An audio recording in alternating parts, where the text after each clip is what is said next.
States troops are reviewed in North Africa, a part of the force hurled against the Nazis in Tunisia.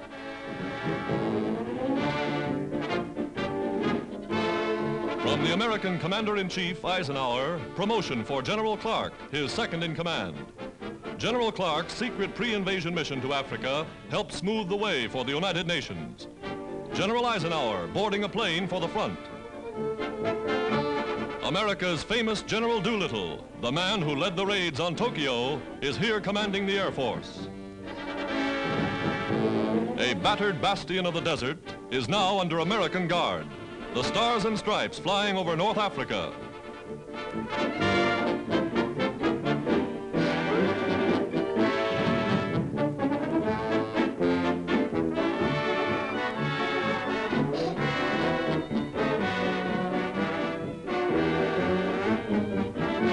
American nurses are here too. In battle dress, these Sisters of Mercy are serving with American armed forces on all fronts. French colonial legions mobilize. Reinforcements for the United Nations.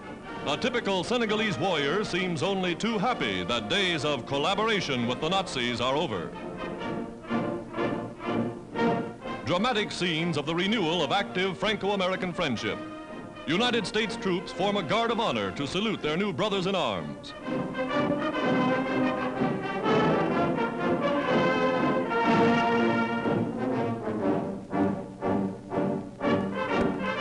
Free men of France, bayonets fixed, again take their rightful place in war upon the Axis.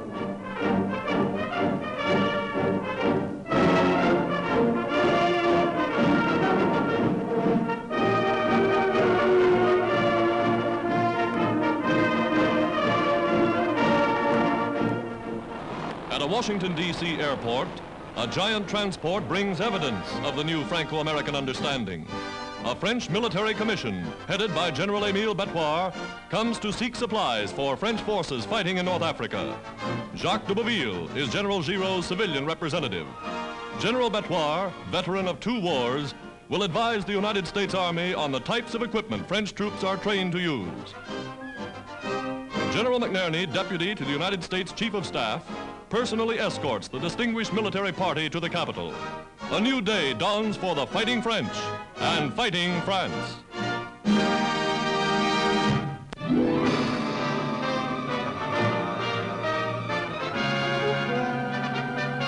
Australia gets a cargo of lightning from America. For that's what the Air Force calls these powerful new fighter planes, Lightnings. P-38s, reported to be the fastest high-altitude fighters in the world. Towed to hangars for final assembly and a checkup before going into service. Motors are tuned and tested by expert American mechanics, trained at the factories. Details of their powerful armament is a military secret. Roaring down metal runways in the jungle country, they're off to battle the Japs over the South Pacific. Lightning to strike the enemy.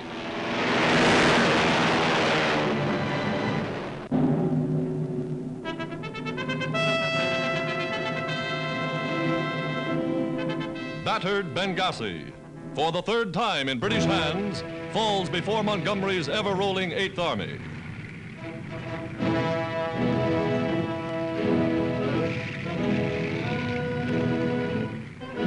The swastika gives way to the Union Jack. War-weary natives welcome signs of Allied victory. Axis supply ships, blasted by the RAF, still smoking in the harbor. The port, one of the finest on the North African coast, was abandoned by Rommel without a fight. Now, wrecked ships are all that's left of what once was one of Rommel's biggest bases, the harbor of Benghazi, symbol of the fall of the fascist empire in Africa.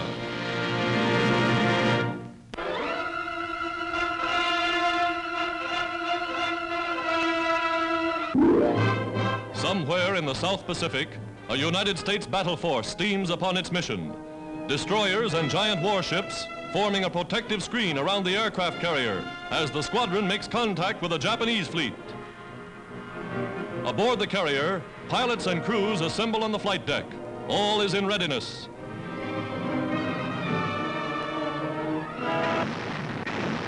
There, across the sky, Jap planes come roaring in.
Still maneuvering his ship at top speed, the captain keeps the carrier constantly turning.